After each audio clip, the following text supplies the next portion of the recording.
पढ़ना कभी कभी एक इम्पॉसिबल टास्क हो सकता है, चाहे आपको एक सिटिंग में एक सिंगल चैप्टर याद करनी हो या 15 चैप्टर्स।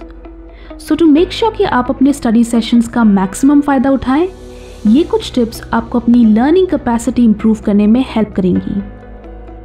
सबसे पहले तो हम सभी को ये कंसिडर करना होगा कि हर किसी का पढ़ने का तरीका डिफरेंट है। हाउएवर, कुछ फिक्स्ड फैक्टर्स ज़रूर होते हैं जिनका आपकी स्टडिंग कैपेसिटी पर एक मेजर इन्फ्लुएंस होता है, जैसे स्लीप एंड फिजिकल एक्टिविटी। अगर आप इन दो चीज़ों को प्रॉपर तरीके से करें तो इसका आपकी स्टडिंग एंड लर्निंग कैपेसिटी पर एक बहुत ही पॉजिटिव इम्पैक्ट होगा। I know it's difficult to believe, but let me share a scientific fact with you.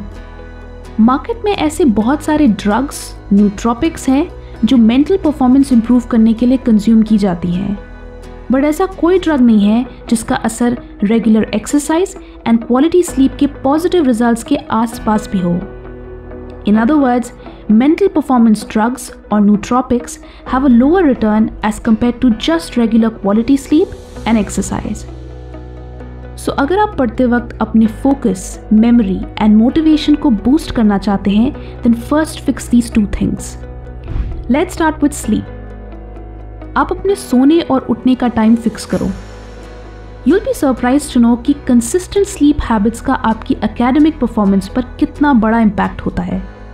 Recently MIT द्वारा कंडक्ट किए गए एक रिसर्च में पता चला कि जो स्टूडेंट्स फिक्स टाइम पे सोते एंड उठते थे, उनकी परफॉर्मेंस उन स्टूडेंट्स से भी बेटर थी जो minimum 7 to 9 hours of sleep लेते थे।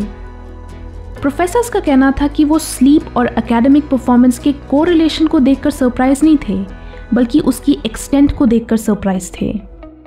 सो मैं जो मेरे एग्जाम्स के लिए 2-3 बजे और कभी कभी 4 बजे तक पढ़ती थी और वंडर करती थी कि क्यों मैं चीज़ें रिटेन नहीं कर पा रही हूँ, तो उसका जवाब ये है। अगर मैं अपने माइंड एंड बॉडी को एम्पल अमाउंट ऑफ रेस्ट देती एंड एकेडमिक्स के साथ साथ स्लीप को भी इक्वल इम्पोर्टेंस देती, तो प्रॉब्ली मैं चीज़ें और अच्छे से रिटेन कर पाती एंड मेरी परफॉर्मेंस भी बेटर होती। इस रिसर्च के और भी कई इंटरेस्टिंग कंक्लूजन्स थे, जैसे कि जो बच्चे रात के 2 बजे के बाद सोते, उनकी परफॉर्मेंस लो थी, irrespective of कि वो टोटल कितने घंटे सोते। This is something which I also came across when I read the book Sleep Smarter. इस बुक में ऑथर कहते हैं कि 10 बजे से 2 बजे का समय एक मैजिक विंडो होता है, जिस बीच हमारी बॉडी में कई इंपॉर्टेंट हॉर्मोन्स प्रोड्यूस होते हैं जो हमारी ब्रेन एंड बॉडी के ओवरऑल हेल्थ एंड डेवलपमेंट के लिए बहुत ही क्रूशियल हैं। सो इट्स रिकमेंडेड कि लोगों को रात 9 बजे से 11 बजे के बीच सो जाना चाहिए सो दैट वो इस मैजिक विंडो का पूरा फ़ायदा उठा सके। So what we can conclude from all this is that अगर आप अपनी मेंटल परफॉर्मेंस इंप्रूव करना चाहते हो, देन आप अपने सोने और उठने का टाइम फिक्स करो। Get at least 7 to 9 hours of sleep and जितना हो सके रात के 9 बजे से 11 बजे के बीच सोने की कोशिश करो।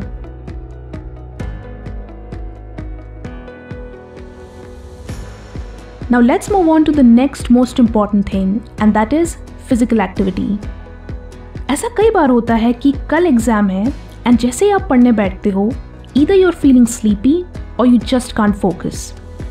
और ये यूजुअली ऐसे ही समय पे होता है, because let's be honest, सब एग्जाम के एक दिन पहले ही सीरियसली पढ़ने बैठते हैं। So how do you fix that? Red Bull, triple shot mocha iced coffee, Adderall? No, no and definitely no. The answer is exercise. अब आप सोच रहे होंगे कि जब आप ऑलरेडी स्लीपी हैं तो एक्सरसाइज कैसे करें? Well, try doing push-ups, jumping jacks, skipping, or just walk for 20 minutes and see the difference for yourself. Aerobic और कार्डियो एक्सरसाइजेस हार्ट रेट बढ़ाते हैं, ब्लड पंप होता है एंड उसके थ्रू पूरी बॉडी में ऑक्सीजन एंड ग्लूकोज तेज़ी से ट्रांसमिट होता है, इंक्लूडिंग योर ब्रेन। इससे ब्रेन को एक सडन बूस्ट ऑफ एनर्जी मिलती है which ultimately leads to better energy, better memory, better attention and better mood. अगर आपको मेरी बातों पे यकीन ना हो तो आप famous neuroscientist Wendy Suzuki का टेड टॉक वीडियो भी देख सकते हैं, और read the book Spark by doctor John J Reddy.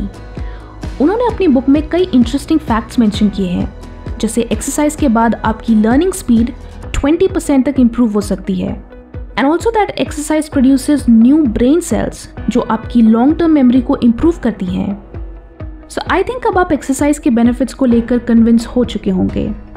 But just to make myself clear, exercise का मतलब ये नहीं है कि आपको एक बॉडी बिल्डर बनना है या एथलीट बनना है। Just engage in 15 to 20 minutes of exercise for 3 to 4 days a week, जिससे आपकी हार्ट रेट बढ़े, ब्लड पंप हो एंड आप खूब स्वेट करो। That's all you need to aim for and you will get to see the difference yourself. So I hope आप पढ़ाई के साथ साथ इन 2 चीज़ों पर भी फोकस करोगे एंड सिर्फ हार्ड वर्क नहीं बट स्मार्ट वर्क भी करोगे।